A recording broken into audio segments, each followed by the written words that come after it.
Welcome to the Don't Die Rusty podcast. I'm Rick Hansen, and we will be talking about living, not dying. We're all on this adventure together, and we will be interviewing people who inspire us to live our best lives. People with various backgrounds who will walk us down the trails they took to not die rusty. Adventure in life are many things to many people. It could be a sprint or an endurance race, but with each adventure, we become a better version of us. We hope you keep chasing those dreams, being the best you, and of course, don't die rusty. Well, hello, Don't Die Rusty Nation. We're again here tonight with my favorite co-host, Ricky Bruley. How's it going? And he's the only co-host too, so that's the way that goes, you know. And we are honored to have Juliette Angelo, and she is going to tell a story tonight about herself, and it is quite a story. But I'm going to start out here. Because I was amazed, and I'm going to tell you this, Juliette. We went up to Leeds, South Dakota, to the Opera House, and as you said when you were there, the vintageness of the Opera House, and I know. And your setup was amazing because, and here's the other deal. I love how you do it. You're not, this isn't a tribute of Patsy Cline. It's more of it's you singing Patsy Cline, which I really, really loved. And yeah, it's awesome. And you know, what really made me happy was that I judge singers if they can sing Patsy Cline, because some singers try Patsy Cline and can't sing Patsy Cline, but you did it well, and you did it. This is no kidding. If we had time, because I talked to my wife Cindy, and if we had time, and it just doesn't work out, but we would have went over to Cody to see you. Oh, sweet. You know, because that'll be November 16th. So yeah, and your show was amazing. Thank you. I like how we got to know you a little bit. And I'm going to tell you another funny thing before we get really rolling here. But when you're singing, you're telling me a story, and I said to Cindy, I said, hey, I'm going to have to wait and go see if she'll do a podcast with us, because she was just cool and amazing. Oh, so that's awesome. And Ricky, can you believe this? She is all this at 25 years old. No. Yeah. That's amazing. Had a long really. Life. Yeah. But I just had a long life. So here's where I want to go, because I listened to another podcast with you in it, and you said to know me and to know my songs, to hear my songs, you have to know me, or something like that is how you phrased it, I think. So that sounds poetic. I'll say that I said that. And you know, I love the Fields of Tennessee. Oh, I Found My Jesus, or Fields of Tennessee. Fields of Tennessee. I love that song. Yeah. Original. My horse song.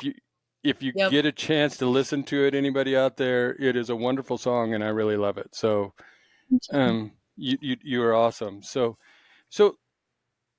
I'll just let you start, and can you tell us a little bit about yourself?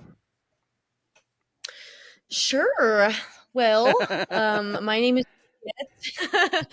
My name is Juliette Angelo. I am currently, I live, I think forever in Billings, Montana now, but I was a child actor. I grew up on the East Coast until I moved to Los Angeles when I was 13. I grew up in New Jersey, and I started working on Broadway in theater when I was 8 years old. So for 8 to 11, I worked in Manhattan. I did 3 different shows.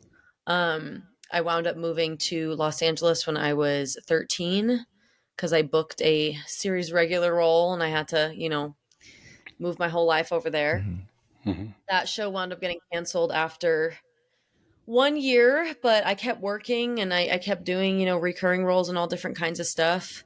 So I wound up staying in LA until I was 21 on a gut feeling and pure desperation. I moved to Nashville, Tennessee, just like on a whim. I don't even know why. I mean, I was telling myself it was like for music, but in reality, it was like I needed to just get out of the situation that I was in. And it was kind of my final like attempt to take control of my life. My first attempt to take control of my life too. So I moved to Nashville, Tennessee. 5 or 6 months later, I wound up getting sober, which was a huge, huge thing for me. And started on that sobriety journey in Nashville for about 2 years. Randomly moved to Albuquerque, New Mexico. Oh. I started playing bars there. I just like had this, I just had this, I needed to perform music live in front of someone and see if I liked it. Cause it's been my love forever. Like I just love music. That's my heart and soul. Loved it. Played my first bar gig and I was like, this is awesome. And I got paid. And I was like, oh my gosh, this is even better. So I wound up randomly moving to Billings, Montana. I had a dream of Montana. And Billings was a straight shot up from Albuquerque. So I wound up moving to Billings March of last year. I can't even believe like I haven't even been here that long. It's so crazy to me. But I started I think my first gig here was like a restaurant in end of like mid-March. I had this idea of this Patsy Cline show for years now. So I had this idea of this Patsy Cline show when I was actually in Nashville. And it just didn't come into fruition. And I thought I was signing to a label there. Like there were so many things that were happening. It was just absolute chaos.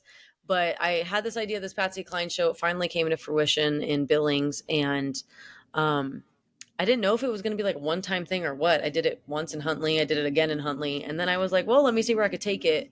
And now it's going everywhere.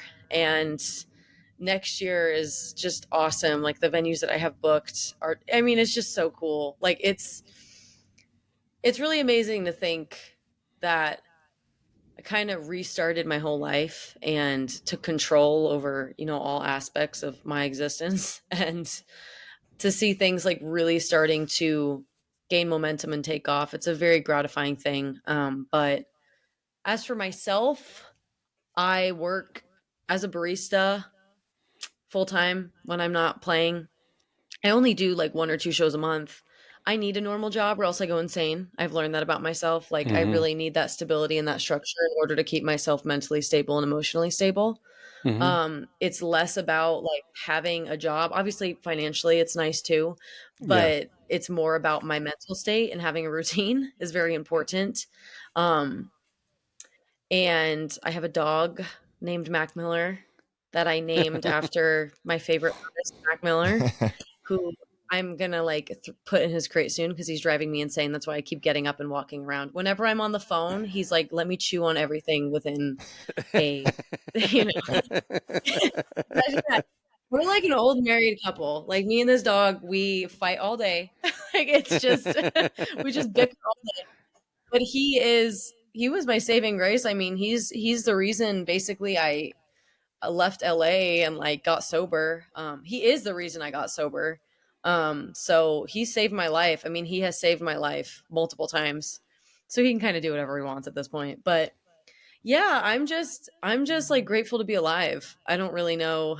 That's like my long introduction, kind of my resume and stuff, but I'm very much one of those people that like I understand that I shouldn't be alive, and because of that I'm very grateful that I'm still here. It didn't make sense for a while why I was, because I felt like, you know, I wasn't going anywhere and I was so unhappy and I'm like, why was I like spared, you know, in a sense. But now that things have kind of turned around and I have almost 4 years of sobriety under my belt, I don't know, it's been really incredible. And I'm like in a better place than I've ever been in my entire life. And I have friends and like things that just didn't exist a couple years ago. So yeah, that's kind of a long-winded explanation, but that I feel like that's a good starting point. Yeah, Well, that's some of my life. what Happy to be I have here. a question. I mean, you just picked Billings because it was straight up. I mean, I love the Montana Yeah, I was part, like, but well, it I mean, Billings, I mean, I'm just kidding you here, but Montana's a big state. It's interesting you would pick Billings. yeah, it was literally straight up, and it was it's like the biggest city. It Yeah, had the most kind of going on, and I I wanted to still be I didn't want to be completely disconnected from everything. yeah, But I mean, literally, it is straight up from Albuquerque. It is a 13-hour yeah. drive straight up. Like it goes like this. So, why? I had nothing to lose. Like I was like, whatever. I packed my dog in the car, packed a couple of suitcases, and I was like, I'm tired of being robbed. I got robbed in Albuquerque. I don't want to deal Really? with this anymore. Mm-hmm. So I just, yeah, they broke into my apartment and stole my guitar and a bunch Oh, of my man. stuff. Oh my Yeah, gosh. rough. Like, My landlord did not disclose the location I was living in. mm, So mm. it's lovingly called the war zone of Albuquerque, which I didn't know until the cops came out and they were like, "Ma'am, do you know where you're living?" I was like, "No, I don't." Yeah, I could things. What? I don't know, man. Like, I whatever. can um, imagine spending all that time in LA. It'd be kind of hard to just, all of a sudden kind of take the off grid route or, go super. It kind of makes sense that you would go to Billings to me. yeah, it's my cities have gotten progressively smaller. So it's like LA to Nashville, Nashville, Albuquerque, Albuquerque, Billings, and it's interesting. I even went to Bozeman and I was like, wow, this is a big city. I'm like, Juliette, what is happening? I've adapted and I don't really like it anymore. I don't even think I would want to live in, a place that has more activity than Billings. This is enough for me. And I've also learned that like if you come from trauma and you are in a chaotic environment, it is really not good for you whatsoever. Like it will Yeah. trigger you and overstimulate you. And I think that's why when I got to Billings, I felt so much more calm and comfortable was because I wasn't like constantly triggering that like fight or flight. Someone's going to rob me. Someone's going to jump me on the street, that type of thing. And my dog is my bodyguard. I mean, he's an 80-pound pit bull. Like you don't really mess with him. But even with him, it's stressful. Like, Yeah. yeah, it's just I was a single lady, newly sober, trying to navigate my life. I was doing everything myself, so it was very intimidating and very scary. But I have a lot of good people around me now, and I think that that has definitely helped. Me acclimate to a new city, and it feels like home. I have certainly experienced a lot of different places. Well, it's interesting too that you say that because in I think in about every podcast, I think Ricky, everybody says surround yourself with good people, and those people help make you better. And it's interesting that you moved to Yeah. Billings, Yep. and life is getting a little bit better with good people around you. Just what the world is, if you have the best people around you, you become a better person, and helps heal you from Mhm. things. Working at a college too has really helped because I feel like I can be young again. And like I grew up so fast. So I grew up so fast. I got sober at 21. So I really did not experience I didn't have much fun. Like there was not a lot of fun going on. My life was not fun, and that was something that when I was in therapy or like even AA, because I've been in the program, and they, you have to find what brings you joy and what is fun for you. And I didn't know because I didn't really think about my life like that. I was just used to working, and um so kind of in the environment, it's been such a blessing to like work in that environment because I'm meeting people that are my age that allow me to kind of like feel like my age instead of much older than my age, which was something I have always struggled with, was always feeling like I have lost my youth. I didn't have a childhood. I didn't feel like I got to experience any of that kind of playfulness, but it's fun to kind of reclaim that now. And I've got some really great friends around me that they don't judge me. Like they don't care. It's not like that. They're like, Mm. it's just so different than growing up in LA, it's like everyone judges everything about you. So Montana, I mean, of course people judge everywhere, but I just feel like it's such an easier place to live, you know. Well, I think it is because I like what you're saying because I think m- people don't realize like the flyover states will just call them. We accept people for who Mhm. they are, and you know, I grew up in a small town. Well, I grew up on a ranch, but I grew up the closest town was like 80 people. There's no stoplights. There's nothing. There's a stop sign, but there's no stoplights. You know, and but I mean, you accepted whoever came into town because that's the way it was, and Mhm. I think in the middle America we do that, you know, and we're not trying to step on anybody. We just accept you for who you are, and that's the way it is. Mhm. What made you decide to become sober? Was there a Oh, certain moment? I don't think I don't think I decided that for myself. I'll be the first one to say it. I mean, that was a God thing or a higher power. I mean, I don't think I decided that for myself. I was kind of backed into a corner. I my last night drinking, I got 5150'd and I wound up in the hospital overnight. And I got home the next morning. I had never left my dog overnight, and he's an LA dog. He's from South Central LA, so he's never experienced a thunderstorm. So they wound up. I got 5150. They picked me up. The cops showed up, whatever. I don't even remember. And I they wound up taking me to the hospital. I spent the night there because I couldn't get out because I didn't have anybody to call, which is something crazy. Like when you're on suicide watch, that they don't Hmm. you have to have someone to call in order to be released. And I didn't have anybody to call. So God bless my one friend Hannah. Shout out Hannah if you're listening to this. I'm going to tell her to listen to this. She barely knew me. She like barely knew me. She was one of my drinking friends there. I mean, and also real friends, but like we'd go Yeah. out drinking. And I call her at what 4 in the morning, being like, "Can you just like say you're gonna watch me for the day so I can get released from the hospital?" And she was like, "What?" Like who? Like God bless her though, because she's the reason I got out. And then I got home to my apartment and my dog was crying in the corner and because he was scared of the thunder. And there's like nothing sadder than a giant, scary looking dog like crying in the corner. It's just so sad. And I remember thinking to myself, like, okay, this doesn't just affect me anymore. You know, this affects the one thing in my life that I care about more than anything. So I wound up taking a break from drinking. That's what I was calling it. It was taking a break from drinking. And that weekend I so basically my drinking, it was a trauma response. Like I was living in a pretty like disassociative state of shock. Like I had just so much unprocessed trauma from when I was a child. It was all there. I just was unwilling to accept it and look at it, and it was just such insidious things that like who wants to think about that? That's why so many addicts live in a state of just complete oblivion because most of them can't reconcile with the things that they grew up around and the things that they experienced, which is exactly what I was doing. I was taught from a young age alcohol was the answer. So it was just kind of all I knew.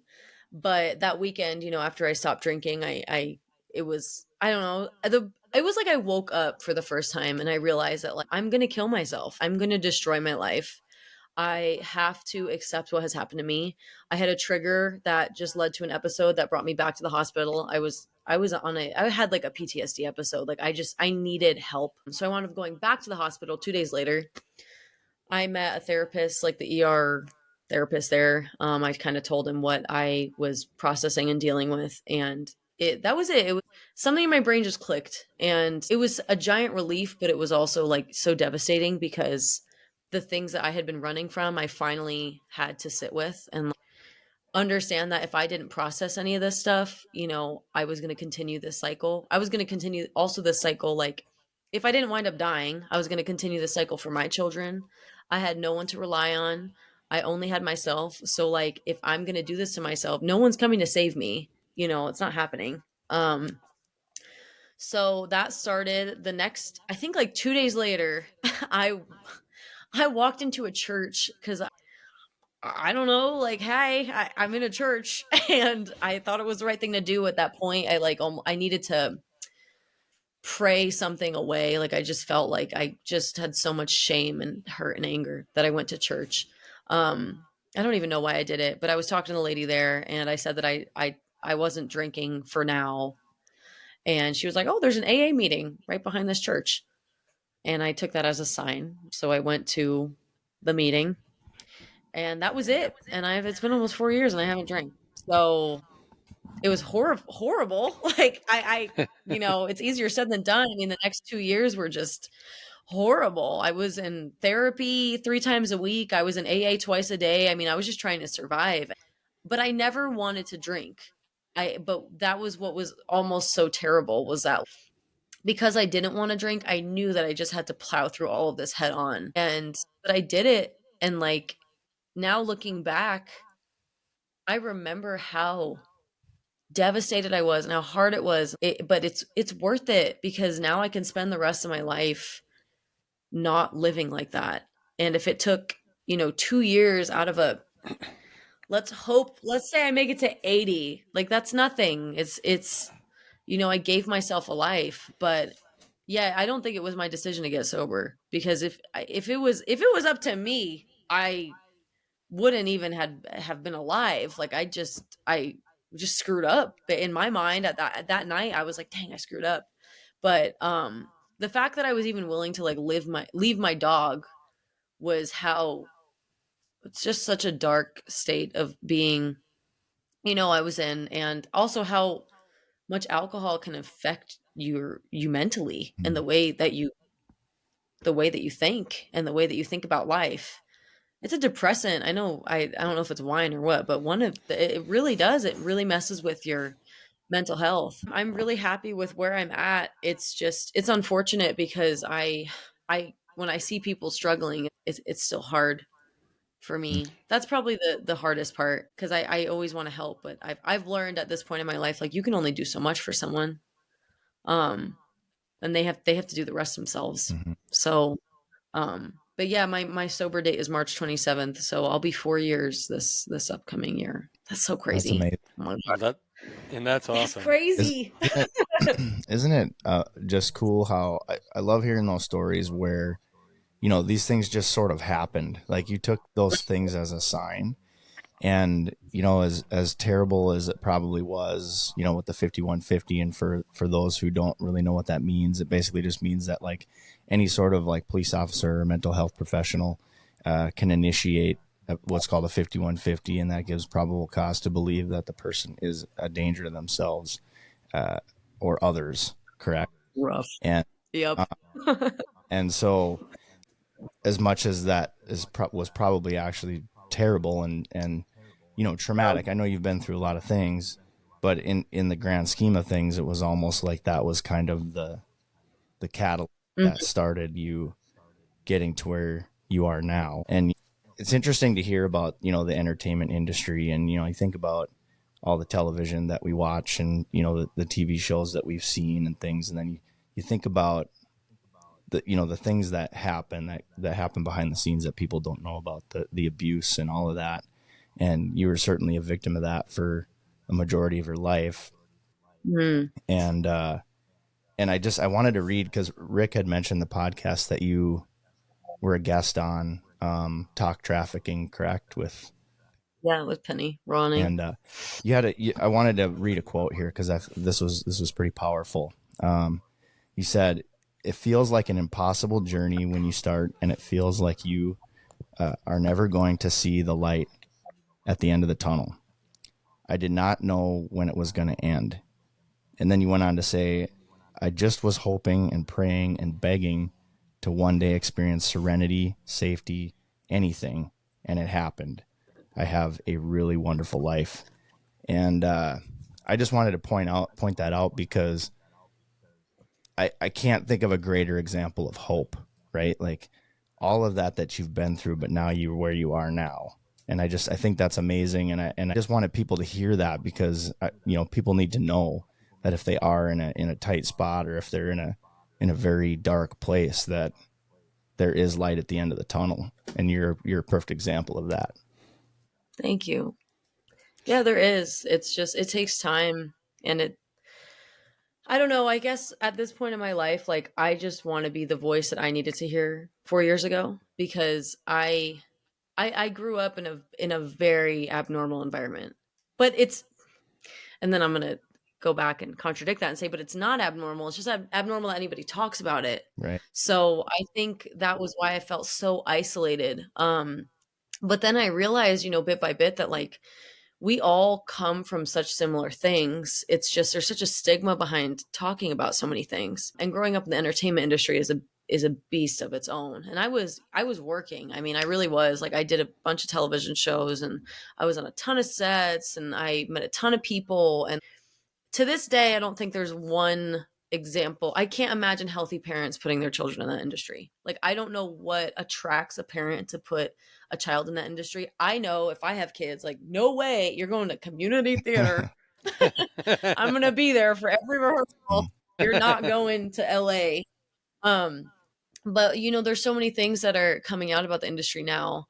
And I think what frustrates me is there are real children involved and there's real people involved. And sometimes things get blown up to be like conspiracies and stuff. And it almost becomes like this shock value content. And that's always really bothered me because these are real children with real feelings and with no one to turn to. I mean, there are parents that do absolutely horrifying things just for the sake of fame and money. And I'm very grateful that there's like a conversation being started and people are talking. It's just there's so much. I don't even know how to begin to unravel all of that. However, I'm at a point in my life like I just signed to a manager in LA a couple months ago. So I like quit for a while, came back, got new representation. I started auditioning and it is very different. It's all about who you are connected to and the people you're around. And if you come from abusive, unhealthy family situation, abusive mother, father, whatever, and you're put into that industry, anything. I mean, this is any aspect of life.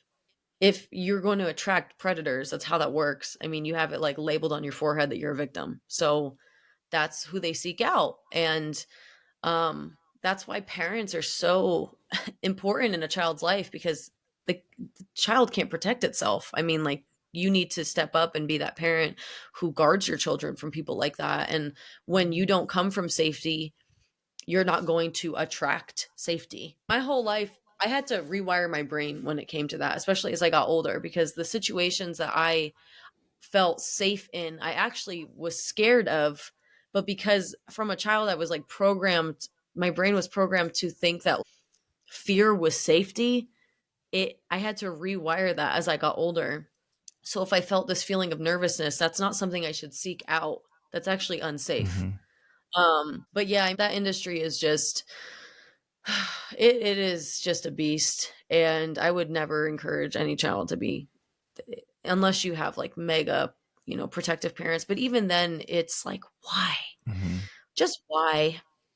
Give them the decision when they're older. Cause I'm somebody like, I'm attracted to fame in the sense that I want to be able to have a platform and use my voice and, be able to share my music and my songs and heal and help people and like kind of be on that aspect of things. It's not for, even though I would die to be sponsored by Applebee's, that's the only thing I ever want to be sponsored by. It's not. It's like, I don't need that, but there's certain things that are fun that come with fame, but I don't know, just that extraordinary amount of fame that is dangerous. I do not want that. But I'd love to be able to share my story and my music and connect with people and be able to do shows and like all this fun stuff. But there's a level to that because there's a level of fame that once you kind of reach a point and you cross that line, it's too much. Like you're not even a real person anymore. But yeah, I mean, I could talk about that stuff for hours. Well, I would say Texas Roadhouse, you'd get all the buns you want, plus you'd get all the food if you were sponsored by Texas Roadhouse. That's true. Just it's saying. all about the triple shot meltdown at Applebee's. All right.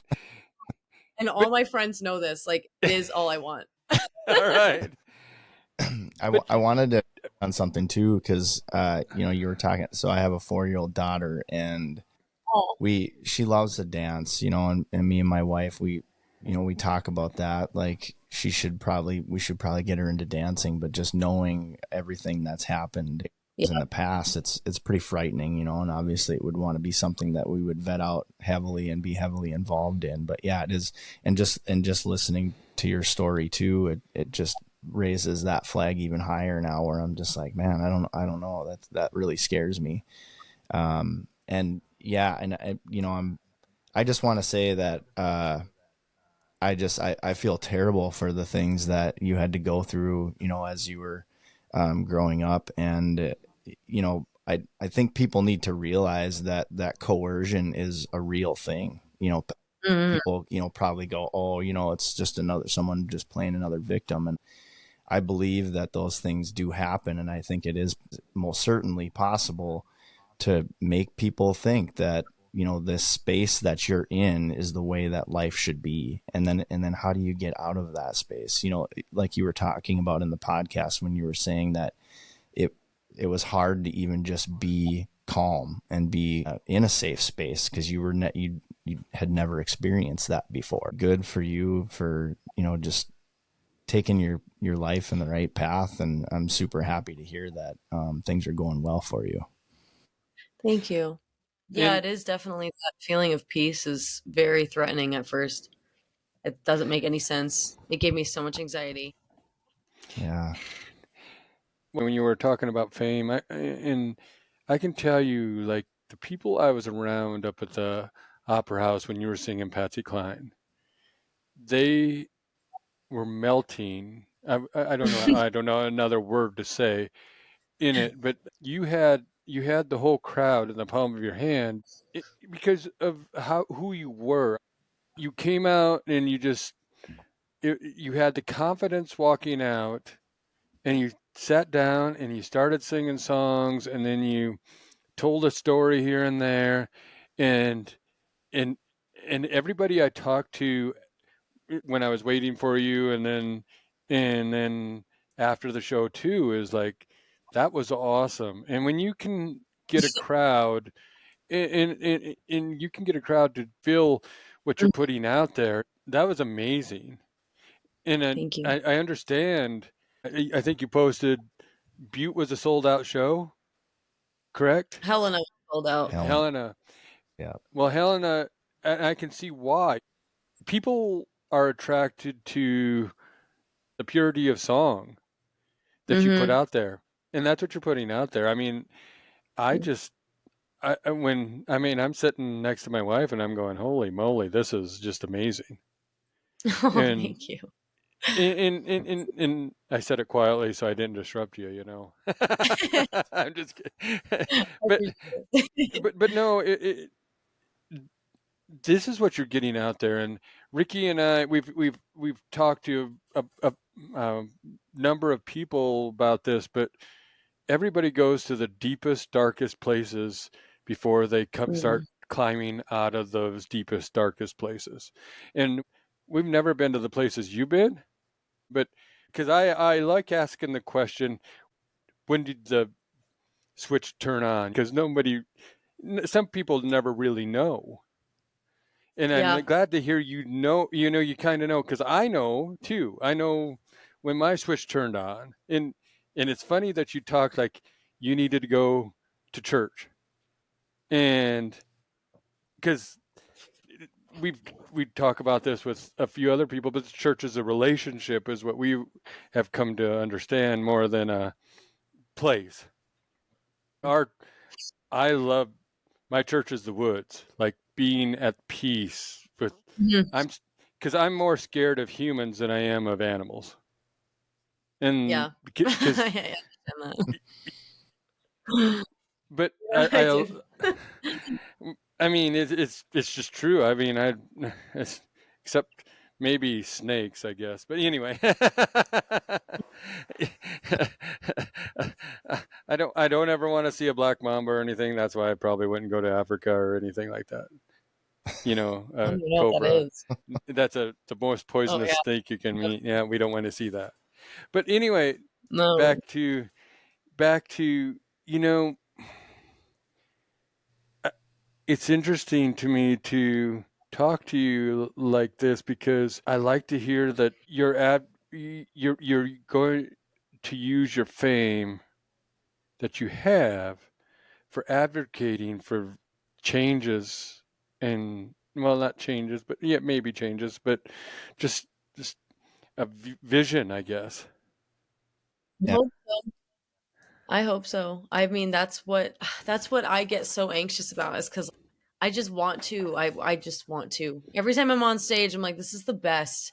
This is all I want to do. And I love connecting with people, and it feels so different now than it ever did, because when I was younger, it was all about putting on a facade, and like I didn't even have an identity. I mean, I was in total survival mode every single day, and I had no real connection to reality. I was just trying to get through my life. The best way I could explain it is like dying without dying. Like your brain just Mm. enters a state of just oblivion, and you're just trying to put one foot in front of the other. Like there's just nothing there. Mm. I had nothing left. I mean, I was just an empty carcass at that point. And I know that sounds really dark and disturbing, but it's true. I mean, looking, especially now, at 25 years old, looking at where I was at 17, 18. I mean, I was a shell of an individual. There was nothing there. So now that I'm able to stand on a stage and just be like authentically myself, I never get nervous. I never get anxious. Like I'm not that person. It's so natural to me, and it's so comfortable. And I just want to be able to use everything for good and to start conversations. And, we see so many people who they're so famous and they don't do anything with it. And they just, it's very self indulgent. Um, and that's the last thing I want to be. I've had so many experiences. I have so many things I'm passionate about. I'm very passionate about advocacy and being able to use my voice and talk about things, and also being sober at a young age. I thought it was pretty cool that like Tom Holland is releasing a non-alcoholic beer. Mm. Like at least there's a conversation that's being started that's like, you can be cool and not drink. Mm. It's actually okay. But when I'm on stage, that's just where I want to be. And I have a month off in December, and I'm anxious about it because I don't know what to do with myself. I like get so ugh. It's good. It's good to recharge because January, like next year, is super busy, right off the bat. But I just I hope, and with the way things are going, I'm excited for like new opportunities and more opportunities, and opportunities like this and things where I can just really start getting my voice out there and my story out there. Because I do think it's very important and a lot of people can connect to it. And especially at my shows, I mean, afterwards, the people that I have come up to me and the things that they share with me, it's amazing. I mean, that's what makes it like worth it. It's an experience. Music can change someone's life. It changed mine. That's why I named my dog after Mac Miller. I mean, he saved my life. His album Swimming, I didn't know how to self-soothe, which is something that like babies are supposed to know. I never knew how to self-soothe. I used to like hit my head and stuff, like all kinds of just self-harm. But his album Swimming was how I learned how to calm myself down. So if I got overly upset, angry, nothing, I can't process my emotions, I would just listen to that album on loop. So it changes lives. It saved my life. That I have the album artwork tattooed on me. So it's like, I don't know, just it does. You have the ability to change someone's life. And I love my own original music. That's, my ultimate goal. But for right now, the Patsy Cline show is sticking and it's doing so well. And it's all a part of the process. I'm happy to do that for the next 1 to 2 years until I really get my footing and then start maybe focusing more on my own stuff. But it's all part of the plan. I just kind of am taking a passenger seat. So Letting it happen. That's cool. let it Mhm. happen. So what attracted? I mean, I know, but I want to because you kind of told us at the show. But what attracted you to Patsy Hmm. Cline? I've always been an old soul. I always thought that was kind of a weird phrase, honestly. I don't know. I feel like when you say that to a kid, you should probably be like, well, what's going on that this kid is like way too mature? Do you know what I mean? Yeah. I don't know. It's always been a bit of a red flag to me now that I'm older, but you can call me an old soul, whatever. But I've always been very attracted to older music. So even when I was younger, I grew up in theater, so I listened to old, show tunes and stuff. And I loved like Frank Sinatra. My favorite artist once I was a teenager was Elvis. But Patsy Cline, I honestly, I wish I could tell you. I don't remember why, like the first song I listened to her or how it even happened. Um, but her music just connected with me. And she's the first artist and the only artist that I don't have to change any of her music. I don't have to change any key. I don't have to change anything. Like it fits my voice perfectly. And that's very rare. That doesn't happen a lot. I mean, there's not really, the only other artist that like maybe is kind of like that is like Miranda Lambert for me. But even so, like I have kind of an old timey vibrato and an old timey kind of sound. So I don't know, the her music just, always connected, and it was very simple for me to play on my guitar, and I just always loved singing it. So I had an idea of a tribute show, but I didn't want a band. And then they told me I needed to get a band, so I tried to get a band, then I couldn't get a band. I was like, whatever. I'm not meant to have a band. I don't want one. Music was my sanctuary growing up. So like that was the one thing that I had to myself, where so much of my life was exploited. Everything was exploited. In the industry, everything. Like nothing, I did not own myself. There was nothing about me that was my own except for music. And I would always try and play my guitar when no one was in the house, and I would always sing when no one was in the house, and it was like my thing. And that was a really huge jump for me. Like even that first time I played a bar, because I was like, gosh, I don't do this in front of people. I had to do it Mhm. for auditions and stuff, and even that was uncomfortable for me. But music was like a very, very personal thing to me. Um, but yeah, I mean the first time I played it, it just I pour my heart out. When I sing, it's I think that's why it was so intimidating, is because like there's no boundary. I don't have a boundary with my emotions when music is involved. But the Patsy Cline show I mean, I had been thinking about it since Nashville, and I knew it needed to happen. I just didn't know how. Mhm. And when I realized that I could just do the whole show by myself with my guitar and that people were loving it, I was like, this is awesome. Like, this is the best thing ever. I only have to rely on myself. I'm in charge. I have ownership of everything, of what I want the show to be, how I want to look, how I want to dress, how I want to perform. I'm not having anyone tell me what to do, and or how to feel, or how to sing a certain way, like nothing. And I've never received any pushback from audiences. Like, I've never had an angry email come in and say like, you need a piano. Like there's something, nothing. So it's just working, and I think it's working because it's just real. I mean, there's nothing to hide. I this music saved my life, and that's it. And I just want to sing. And after everything I've been through, like, can I just sit on a chair and sing for an hour? Like, that's all I want to do. Um, so yeah, I mean, it's that's kind of it. It just happened. I think it's amazing. I think it's amazing that you chose Patsy Cline too. It brings me back to like my childhood. My mom was a huge Patsy Cline fan, and that song "Crazy" would just play on repeat all the time. So I have some fond memories of running around the house and listening to that. And so, and all of your songs are, well, I haven't heard them all. I've heard a handful of them, and they're amazing as well. And so I hope someday you come close to Minnesota, so me and my wife Yeah. see you. Oh, that's so weird. I just had my friend message me when you come in, like 10 minutes before I got on here. And I was like, send me a venue, I'll fly out. Like as long as I could pull, 250 people and pay for my plane ticket, Mm, like I'll come. So mm, yeah, I should be there. Maybe I'll be there next year. I don't know. nice. Well, maybe I can throw Awesome. some. I'll have Rick throw some venues your way to look. Yeah, And please do. then I would fly out just to watch it. There we go. We would Heck fly yeah. out and Yeah. we'd get a few other people to come out there and watch you. So Uh, I Heck bet we yeah. could get 250 people there, but you Yeah. probably could. or more. My average is around 250 to my biggest one. Well, my biggest one was my biggest city. So Mm, Billings. yeah. So I guess it's kind of, for the smaller cities, like 250 is 200, 250 is a pretty solid number. Mhm. There's not that many people who live there. Yeah. So, but yeah, that would be awesome. I'll go anywhere with this show. I really don't care. And I want everyone to hear it. so being an Elvis fan, Love him.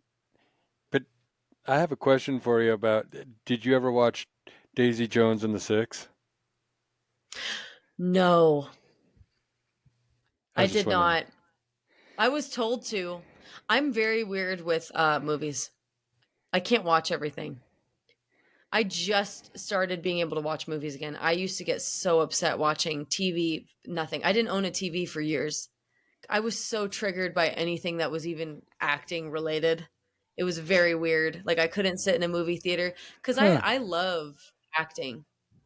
Like, and I felt like I almost needed to make myself hate it because it hurt so much that I it hurt so much that it hurt me so much. I'm like, why is something so pure, which is, artistic expression, used and warped into this terrible, terrible thing? Um, so I'm just now, getting back into kind of that love for film and television and art, and acting and like being able to do self tapes and audition and all kinds of stuff. Like, it's just I'm in a totally different space now than I was growing up, but yeah, I mean, it is hard. It's kind of like it was kind of like an ex-boyfriend for a while. I was like, I don't want to look. Well, You know? Mm. Riley Keough, or Keough, I don't know how you say her name. I mean, she's Elvis's This is granddaughter, right. That and makes sense. but there's only certain shows I really really like anymore. I mean, I really read and do other things, but that show caught me, like, in and it was interesting when you talk about the when we talk about being addicted, you could see both of them were addicted and all this other stuff, and how they realized that their life was in shambles and they were not meant to be together and this and that. But it was quite a story, and I just was wondering about, with Riley being Elvis's granddaughter, it's quite interesting. I don't watch Entertainment Tonight or anything like that because I think it's baloney, because I don't give a darn about. I really, it's none of my business who you're dating, and it's that kind of stuff, or what's going on Yeah. in these people's personal lives, and people live vicariously through these things, and I'm going, my gosh, take Mhm. you know what I mean? I'm taking you for who you are. I don't care what you know what I mean? I'm not. I don't care who you know or what you've done, in the aspect that I'm not trying to delve further into that. I want to know about you. And It's true. Like I tell people I was an actress, and it's like, well, who'd you know? Like I know myself. Whatever. Like you don't. exactly. There's like this addiction and this obsession with fame, and I will tell you, 97% of those people are horrible. Like they're not pleasant people to be around. They don't care about you. That's what I always want to tell people. I'm like, they don't care about you. Why do you care about them so much when they do not care about you? And there are certain people that do care about their fans and their viewers and stuff, but the people that you're obsessing with do not give a darn about who you are or your life or anything like that. So why waste so much time and energy on someone who doesn't even value their audience or value their fans? They just don't. Yep. They just don't. And there's certain people who do, and there's certain artists who do, but a lot of them don't. Even for those that do, I don't know how you could possibly have a deep caring for millions of people. Yeah, Collectively as a whole, yes, but yeah, to your point, it is it's an crazy. obsession. Yeah. I think it stems from, I mean, just in my personal opinion, I couldn't fill that void with anything else. So like you almost need to get obsessed with this idol and this person who like can somehow save your life, or you're instead of self-reflecting and looking at yourself, you're going to just put it on other people. Um but yeah, I'm so not in the loop at all. And I used to know everybody who was working on every show, everyone who was singing, and everyone.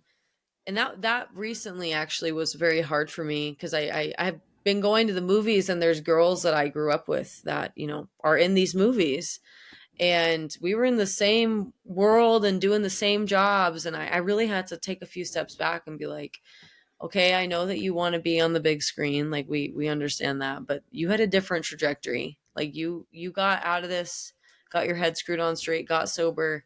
Look at where you are now and stop comparing yourself. This is ridiculous. We're not going to beat ourselves up because we're not starring in a, you know, terrible thriller film. Like it's okay. We're gonna be okay. But it really affected me because, you know, I had so much of my worth was just based on my how much money I made and what I booked. So when I quit, it was kind of saying like, you know, a big screw you to all that because I wasn't going to be doing either one of those things anymore. And then I had to kind of find my worth in other aspects of my life, which was really, really hard. But yeah, I mean, just recently I ran into that. I was like, Juliette, stop. Like we're not thinking like that. Like we've had a very impressive life. Fame is it's also impressive, but like we're not going to compare and contrast lives and get back into that mentality. You need to be booking this and you need to be doing this and you need to be way this much and all, like no, we're done with that. So it can be triggering sometimes, but for the most part I just don't care anymore. I'm over it. Well, Ricky and I and a few of our friends did an episode, and we called it 24 Hours to Live. Like, if you knew that you only had 24 hours to live, Oh gosh. and would you be at peace or would you be panicked? And it wasn't about really dying, it's about living. Have you lived a good enough life that you aren't panicked and you're just, you know, and it's interesting to where people go with this stuff because it's like I said, it's not about dying, it's about living, it's about being the best you. And it struck a lot of people, and it's like, would how would you feel? Would you be panicked or would you be at peace now? I mean, Oh, because I'd be we all panicked. evolve. Yeah, I would be panicked. I haven't lived. I've barely lived. Well, I know So you're 25 and that's you're why for me, becoming, yeah. Mm-hmm. And that's like why. well, so much of my life is not enjoyable. So it's like I haven't been able to live my life for myself. And that's why I would be like, no, it's not time. I hope when I'm ready to die, I'm like, oh, we did it. You know, it was great. I just want to balance the scale. So if I had like 24 years of hard, I just want 24 years of, you know, every life is always hard and there's always moments, but I just want to balance that scale and live out my dreams and achieve what I want to achieve and make sure that I'm fulfilled in all aspects of my life. And like, I want to get married one day. I want to have kids one day, but I also want to have my independent journey and, you know, achieve the things that I want to achieve and reclaim a lot of the things. And that's what's been really amazing right now is that because I'm, for lack of like a better word, thriving. Like I really am. I'm doing really well. It's been really amazing to kind of look at myself and be like, you're doing the things that you were told you can't do. And that's an amazing feeling when you have so many people telling you you can't do this and you can't do that and you're never going to be able to do this and you're never going to be able to live a normal life with all this, you know, and to kind of plow through all that and just basically not believe it. That was it. I was just like, I'm not going to believe this because I don't want to carry this mentality. I don't want to live every day in fear. I don't want to live every day wondering when, you know, my next misstep is going to be. I don't want to live like this. And to just say no to those things and not let them overwhelm me or consume me because I've had a very intense couple of years and harassment and stalking and like all kinds of crazy stuff that I really had to fight for myself in courtrooms, you know, all those things. So I mean, it's been intense. And I finally I got to that point where I was like, no, you're not allowed to do this to me anymore. It's my life.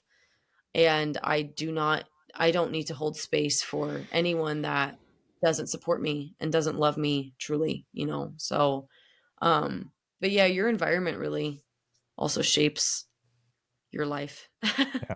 and the people you surround yourself with. Mm-hmm. Um, yeah, and what you engage with, Well, keyboard warrior, all that kind of stuff. oh, jeez. Yeah, but you know what? Your strength of getting through things will inspire other people. You inspire, you're 25 and I'm much older than you. And you inspire me because that's why Ricky and I don't die rusty, because I love seeing somebody. I don't love that they've went through the hardships, but all of us go through our darkest places in a different manner to turn that switch on, like I said before. But it's nice to see that you're starting to be the best you and live your best life. And then I loved your answer on the 24 hours, because the people that, I mean, Ricky and I and the other people, like, I'm going to a birthday party for Ashley here this weekend, and but we are all older, and we don't think like a 25-year-old. Some days I want to be 25 again, but I'm not. I'll never be 25 again. But I love to hear that you're dreaming and chasing these dreams, Yeah. and it just that's why we started Don't Die Rusty, because that's what I mean. It's about moving forward. It's about not letting the bad things rust you, being positive, living Hmm. in. And I just love this. It's just you excite me in that you have a vision and you have a dream, and it's you, not somebody telling you. Yeah. Nobody's being So negative different. Nelly and saying don't do this. That you're saying. Hmm. I had a conversation today with, I can't remember who, but I said, and they were telling me about some stuff, and I said sometimes it's fun to give that person the middle finger and say, I'm gonna beat your, Hmm. I'm not gonna let you control me. I'm going to Hmm. chase these dreams, and I'm going to be able to, and I'm going to show you at the end that you were wrong. Hmm. And Yeah, I'm it's a thing. so I just love seeing this. It excites me, and I there's the Dalai Lama, because I read a lot of Buddhist literature too, and you know I think and you can tell me if I'm wrong, but he says there's three types of, there's pleasure, there's happiness, and joy. Pleasure is fleeting, happiness kind of sticks with you, but joy is what you get in your life when you are filled. And I, I mean, I just start seeing, it's fun to see, like, I mean, I got to meet you in person. It's fun to see, like, little bits of joy in you. You know what I mean? Because you can see it in your Yeah. glow. You do have a glow. Thank you. Yeah, it is. After my show in Butte, I just couldn't stop crying. I was driving home and I just couldn't stop crying. I don't know why. I was so overwhelmed with emotion, and it was my first repeat venue. So, well, besides the Billings one, but this was different Hmm. because it was out of town. I had just played there like 7 months ago. I mean, it wasn't even that long. And the people that came back, and like the show was even better the second time. And the people that came back, and the people that were talking to me afterwards, and I was just so overwhelmed with emotion because I just felt so fulfilled and loved and valued and appreciated. All those things that I didn't ever feel. So when you're in that place where I wasn't feeling any of these things, and you're suddenly surrounded by people who are encouraging you and telling you don't stop, keep doing this was so amazing, and they genuinely mean it. And it just, I think it just hit me on my drive home that like I'm doing what I want to be doing, and it's only going to keep going up from here. And instead of stressing myself out, enjoy the process, because I'm never I almost wish I could go back to my first show and experience what that was like the first time I played. And I was expecting maybe 30 people to show up, and we had 150 something people show up, and we ran out of tables, and it was this whole event, and it was just so magical. It made me realize that I'm doing what I am meant to be doing.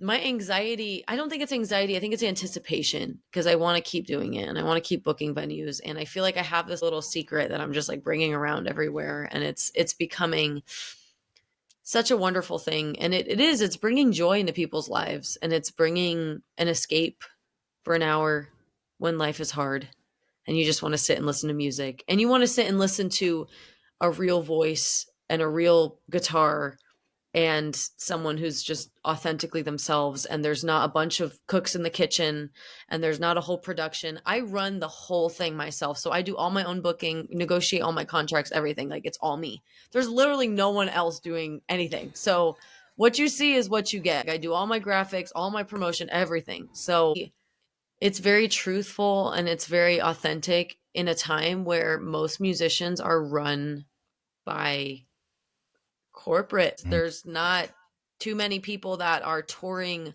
authentically, organically, that do not have a label behind them. And even if they don't, they still have a team. So which is great. I hope to have that one day, and I'm sure I'm going to have that one day. But it's all about the people you surround yourself with. And I never want to lose myself, because I understand that is what is making the show connect, is that I am me.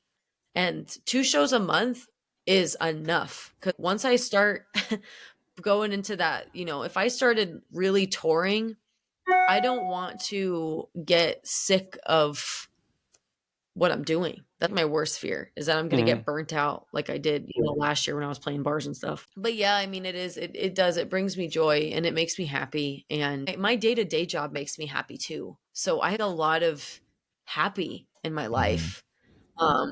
And I have a wonderful home for the first time. My dog has a backyard. He's never had one. I've had him for almost 5 years. So it's like his first backyard. It's just everything. I had a rough year this year. There was a lot that was going on in my personal life that was very confusing, and just a lot of learning experiences. And I'm finally at a point now where, like, once I cut that last tie, that was like, you remind me of what I grew up with. The skies just opened up and it was like, here you go, Juliette. Like, you did it. Now you can move forward. And honestly, it was door after door after door after door just kept opening. As soon as I made that final decision to choose myself, I'm not happy. So I'm going to move forward the best way that I can. And even though it's scary, I'm just going to see what this leads to. And I don't know. It felt like almost a reward. And then all of a sudden, I got the best booking. I haven't announced it yet. I can't talk about it yet. I don't know when this is coming out. But I got the coolest booking. Oh, so excited. Can't hear about it. Yeah, it's so exciting. But just stuff like that where it really feels like I am moving on and up. Like nothing is staying, stagnant. Like, I've always been scared of like reaching that point where I just like plateau, but it's climbing. And I don't know, I really have to remind myself to sit back and enjoy it, because once it's gone, it's gone. Once you're there, you're there, and you're booking around and you're busy and you've got all this traction, and the hustle is the fun part, even though it's hard. Sometimes it's like, I got to remind myself to sit back and enjoy it, because, once it's over with, it's over with. Yep. Your story is incredible. And this might be an obscure reference, but it's kind of like the Kill Bill story in my mind. Oh my gosh. When you were talking about, when you left that show and you were crying, and I was thinking of Beatrix Kiddo on the bathroom floor with BB, her daughter, at the end, and she's crying, tears of joy. That's what I'm thinking of, right? Like, you went through trials and tribulations, buried alive, all those kinds of things, and you come out on the other side after going through all of that, and it's just like, yeah, it's just I can't imagine the amount of emotions that you're going through, on a day-to-day basis, just knowing what you've been through and where you're headed. So, um, just really, really cool. And I apologize if that reference was really random, but it Oh no, was I love the it. first thing that came to my mind. You know, that's awesome. Thank you. Yeah, it does feel like that. I mean, I think one of the other things too that I've always been very passionate about is that it doesn't have a struggle doesn't have a face to it. And I feel like the way that my life was depicted growing up, the way that things looked, it made it seem I was just like this perfect life. And that was so far. Actually, that should be a red flag. If someone looks like they're like picture perfect all the time, that's not a good thing. Mm, Um, but that was something that I really had to learn because I almost felt like I wasn't even allowed to admit that I had ever been through hardship because I had a roof over my head, which I mean is the bare minimum, but you can't compare struggles and you can't say, I had it worse than this person. This person had it worse. I mean, like we all have different tens, like on a scale of 1 to 10, like your 10 might be my 4, but it's still your 10. And that mhm. means that I can connect to that and relate to that. And that always really stuck with me because I felt like I invalidated a lot of my experiences just because I didn't want to see one, I didn't want to admit that anyone had ever hurt me, but I also just didn't want to seem like I was ungrateful. And you can be honest and still be grateful. I don't know if I have gratitude for a lot of the things that happened to me when I was a kid, but I can accept them now, move forward and understand that they made me who I am today. But there's no face to it. And there's no one way of doing things and one way that you have to look. If I had kind of like an imposter syndrome, even when I started going to AA, because I was like, this is weird. Some of these people know me from TV, and I feel weird. Like I don't feel like I belong here. But I did belong here. I belonged there so much. Mhm. Like so it just I don't know. I feel like I had to stop judging myself and invalidating myself. And once I started doing that, I was able to really like instead of pretending that everything was fine, really start like digging deep and understanding that, we all have our own struggles and it's not fair to compare and contrast, who's been through what and Right. and I'm guilty of that a lot.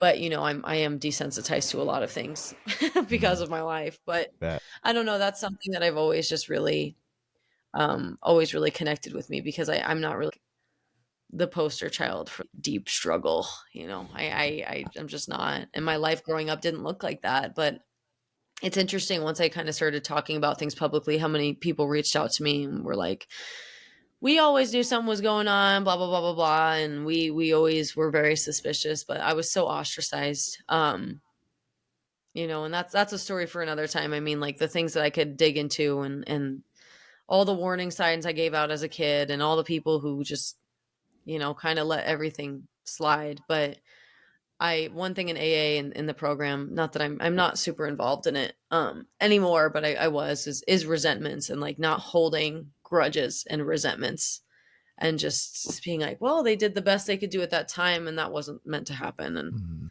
got to move on somehow or else you're going to literally lose your mind. Uh, So got to move forward.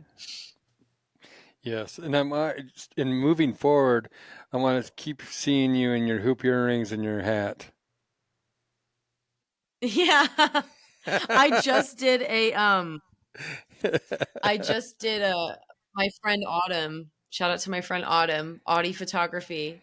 She just came over to my house and did a photo shoot. mm, Yep. And I had on like a black dress. And then I was like, why don't I put on the out? She told me to put on the outfit. And I was like, okay. And then as soon as I took pictures in it, I was like, oh, this looks like me. Like this is my artist look. It's very it's just what I'm comfortable in now. It's so interesting. It used to be the other way around, but I want to be comfortable when I'm on stage.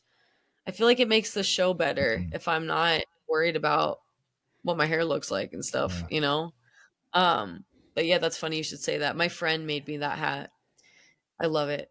It's like she made me 2 hats. I only wear one and like I don't know if it's too much to only wear one hat.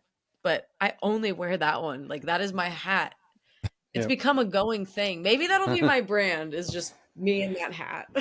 Well, I just love the story about you wearing your hat and your hoop earrings at the show. You told us about the Oh yeah. yeah. Tacky. Yeah, E- that was so funny. That crowd really, they were very supportive.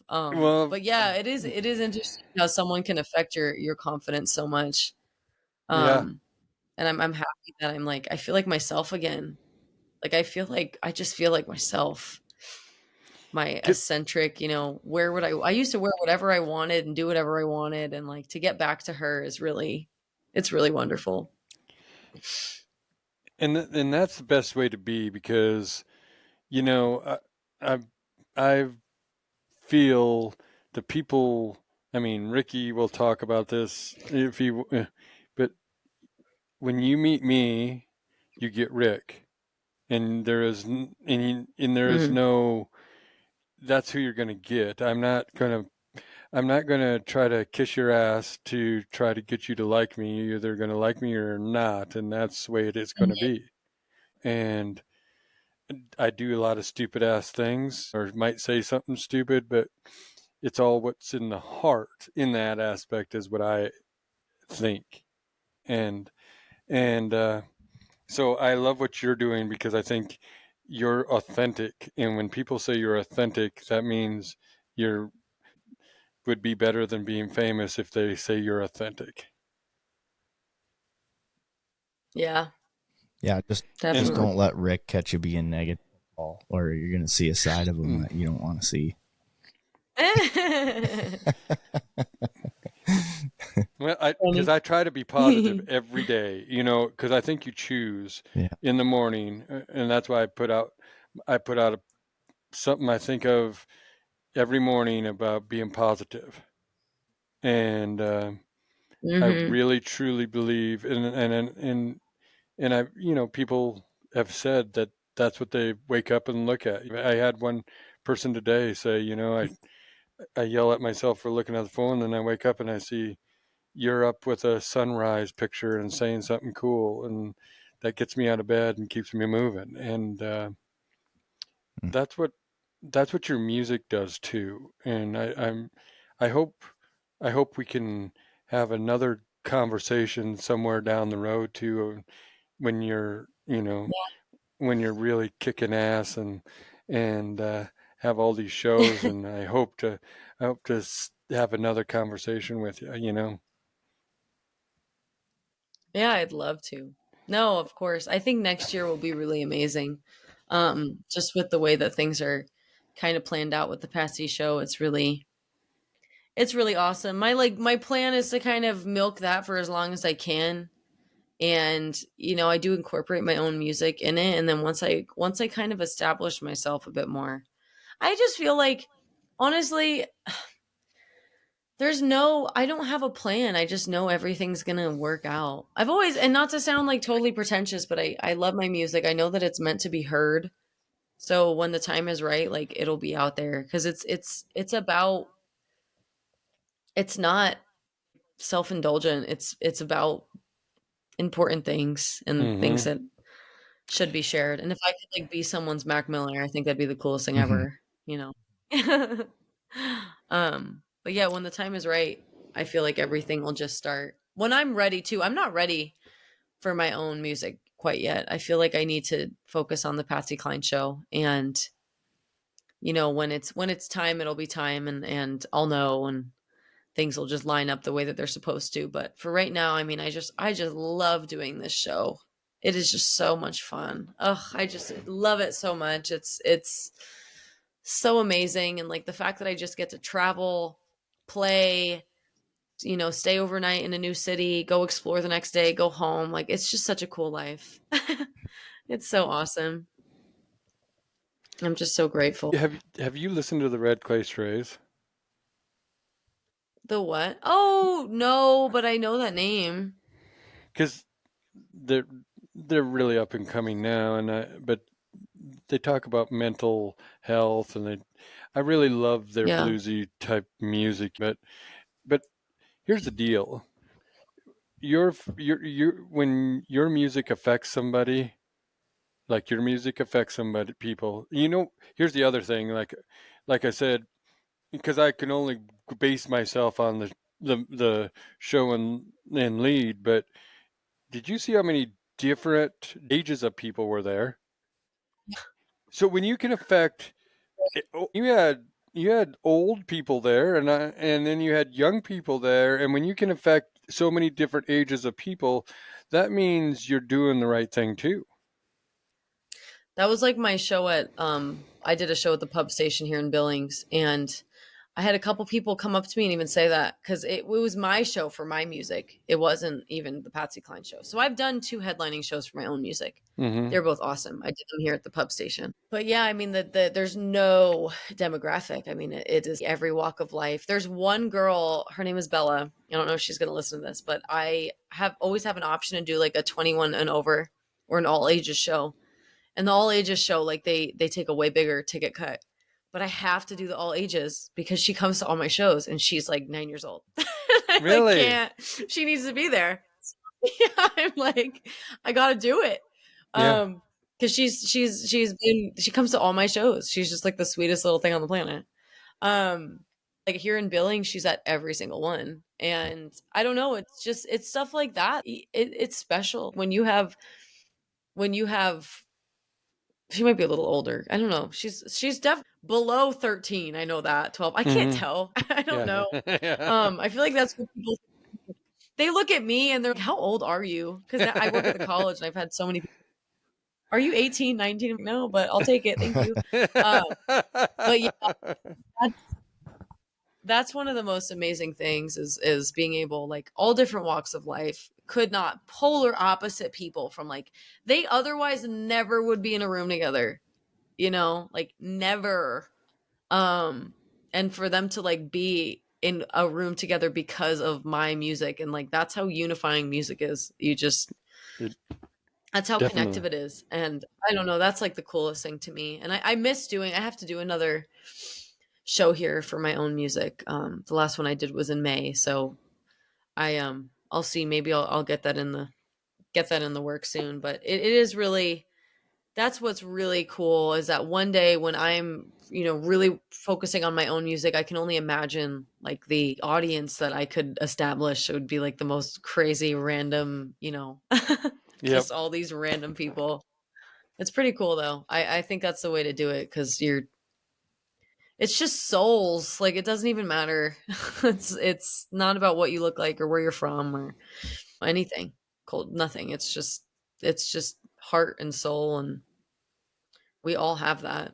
So it's pretty cool. Do you have anything, Ricky? Because I'll let you ask her. I'll let you ask her a few things, and then I'll ask her the last question here. Yeah, I do have one more question, but first I just want to again say thank you so much for coming on. And I know you said you're getting used to having these conversations now, but I know that they're still probably difficult, and so I appreciate you being vulnerable and talking about these things on our podcast. And I have one last question myself, and Rick can ask his question. But I saw you did this. You have this post on your Instagram page where you're serving up coffee and dad jokes. So I got to ask, what's your favorite dad joke? Heck yeah, I've been waiting for this. Okay. So, what do you call someone who takes care of hens?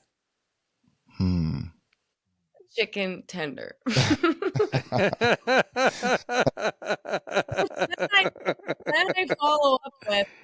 I follow up with, do you know why I love to tell dad jokes? No. Because he always laughs. That's it. I'm out. Thank you so much, everybody. Those are solid. Thank you for that. Yes. So funny story. I did a hayride with my friend at TNC Farms here, and the guy who like put us on the hayride, I remembered him from last year, and I was hoping he was going to do the same thing. He's like the dad joke king, and it was like no one else cared. There were 20 people on that hayride. Me and him, we were soulmates.